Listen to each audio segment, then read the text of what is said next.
स्वागत है आप लोगों का हमारे YouTube चैनल ग्लोबल लर्निंग फंडा में। आज हम लोग का टॉपिक है समद्विबाहु त्रिभुज।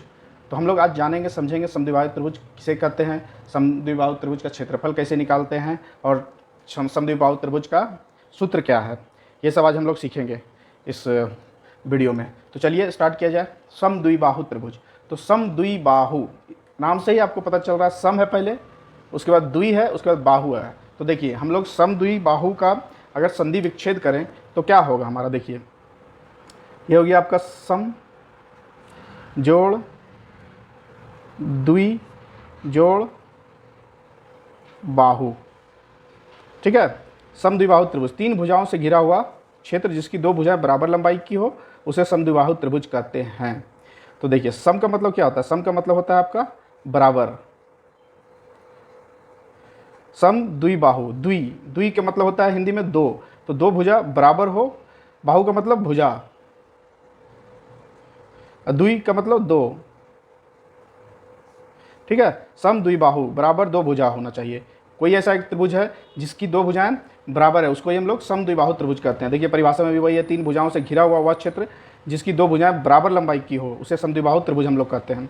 ठीक है, तो समद्विबाहु त्रिभुज का आकार कैसे होगा, चलिए हम लोग उसको यहाँ पे ड्रॉ कर लेते हैं। समद्विबाहु त्रिभुज का आकार कैसा होगा, तो देखिए समद्विबाहु त्रिभुज नाम से ही आपको मैंने पहले बता दिया है कि दो भुजाएं बराबर होनी चाहिए। तो चलिए एक भुजा हम लोग पहले नीचे में यहाँ बना लेते हैं। ठीक है, इसका लंबाई हम लोग रख लेते हैं, आपका इसका लंबाई हम लोग रख लेते हैं 6 सेंटीमीटर रख लेते हैं। ठीक है, और एक भुजा यहाँ रहेगा, फिर दूसरी भुजा यहाँ रहेगा। तो देखिए इसका नाम दे दीजिए आप लोग, ए दे दीजिए, बी दे दीजिए, सी दे दीजिए। ये 6 सेंटीमीटर है हमारा, इसको मान लीजिए ये कितना है 8 सेंटीमीटर है। ठीक है, 8 सेंटीमीटर। अब देखिए इसमें से इससे समझिए कि समद्विबाहु त्रिभुज किसे कहते हैं। तो सम बराबर दो, दो भुजा, तो देखिए त्रिभुज में तीन भुजाएं होती है, तो दो भुजा, एक ये और एक ये दोनों 8 सेंटीमीटर है, तो दोनों क्या है बराबर है। तो और भुजा का मतलब, बाहु का मतलब भुजा। ठीक है, और ये भुजा का लंबाई अलग है, या तो बड़ा रह सकता है या तो छोटा रह सकता है। ठीक है, तो दो भुजा यहाँ बराबर है, तो ये क्या हुआ समद्विबाहु त्रिभुज है। देखिए 8 सेंटीमीटर 8 सेंटीमीटर है।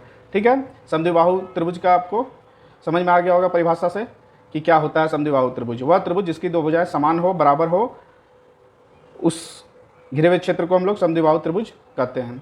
ठीक है, आइए अब समद्विबाहु त्रिभुज का हम लोग क्षेत्रफल निकाल लेते हैं। तो देखिए समद्विबाहु त्रिभुज का क्षेत्रफल हमारा होता है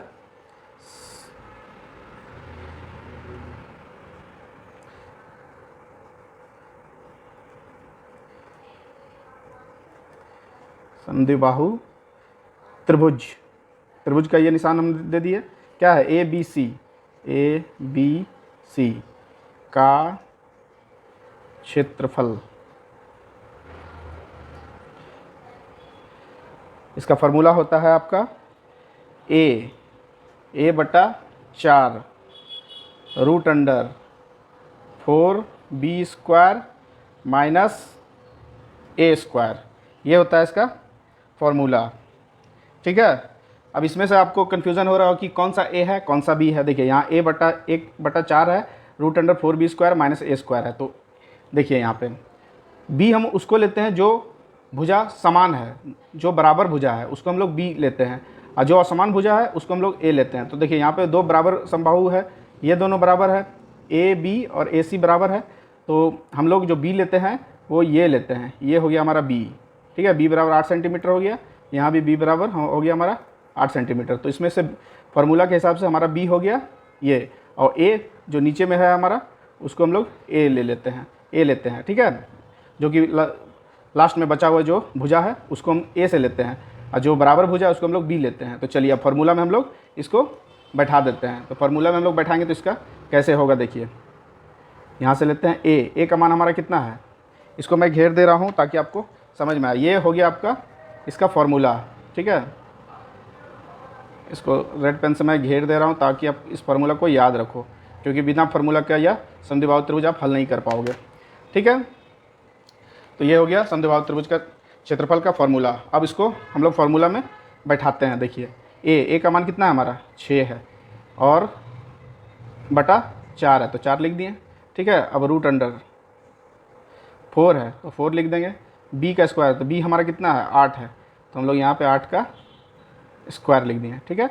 ए स्क्वायर है, ए कितना है हमारा 6 है, तो 6 का स्क्वायर। अब इसी को हम लोग सॉल्व करते चलेंगे। तो देखिए यहाँ से ही कटेगा, 2 दूनी 4, 2 तिया 6, तो यहाँ पे कितना हो गया 3/2, ठीक है, रूट अंडर। अब ये क्या है 4 गुने 8 गुने 8 है माइनस 6 गुने 6, 6 का स्क्वायर तो 6 गुने 6, ठीक है। 8 का स्क्वायर था तो 8 गुने 8 किए। अब देखिए इसको हम लोग कर लेते हैं 3/2, ठीक है।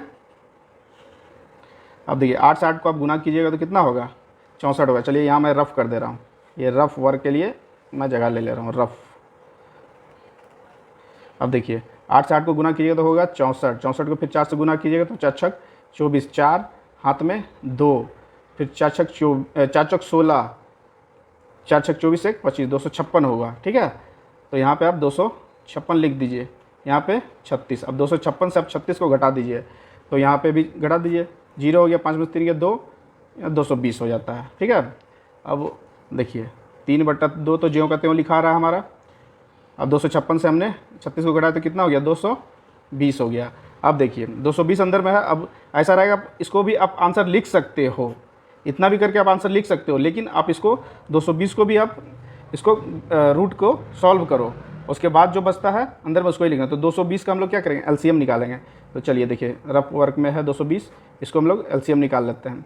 तो 2 एकम 2, 2 एकम 2 0, फिर 2 से जाएगा, 2 पचे 10, 2 पचे 10, फिर अब ये 5 से जाएगा, 5 एकम 5, 5 एकम 5, तो हमारा कितना हो गया 2 गुने 5 गुने 11।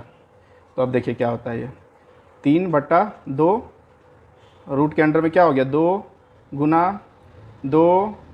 गुना 5 गुना 11। अब देखिए आपको पता है कि जो जोड़ा रहता है वो निकल जाता है बाहर, और जो बच जाएगा वो रूट के अंदर ही रहेगा। तो 3/2 हो गया हमारा 2, 3/2 हो गया यहाँ पे हमारा। और उसके बाद फिर देखिए ये 2 गुने 2 है, जोड़ा है, तो इसको हम लोग बाहर में लिख देंगे, यहाँ पे कुछ नहीं तो गुना होगा, ठीक है। ये तो निकल गया, बच गया क्या, ये 5 और 11, तो ये रूट के अंदर ही लिखा जाएगा 5 गुने 11, ठीक है। अब 2 से 2 कट गया। अब यहाँ पे देखिए 3, ये 11 पचे 55, यही हो गया आपका समद्विबाहु त्रिभुज का क्षेत्रफल। आशा करता हूँ कि आपको ये समझ में आया होगा कि समद्विबाहु त्रिभुज का क्षेत्रफल कैसे निकाला जाता है, समद्विबाहु त्रिभुज होता क्या है, इसको आसान तरीका से हमने आपको समझा दिया है। आशा करते हैं कि आपको समझ में आएगा। तो हमारे इस वीडियो को लाइक कर दें और चैनल को सब्सक्राइब कर दें, ताकि मैं और मेहनत करके आपके लिए इससे भी अच्छा वीडियो आपको बना के दे सकूं, ताकि आपको बहुत ज़्यादा फ़ायदा हो। तो हमारे चैनल को कृपया करके सब्सक्राइब कर दें। ठीक, धन्यवाद।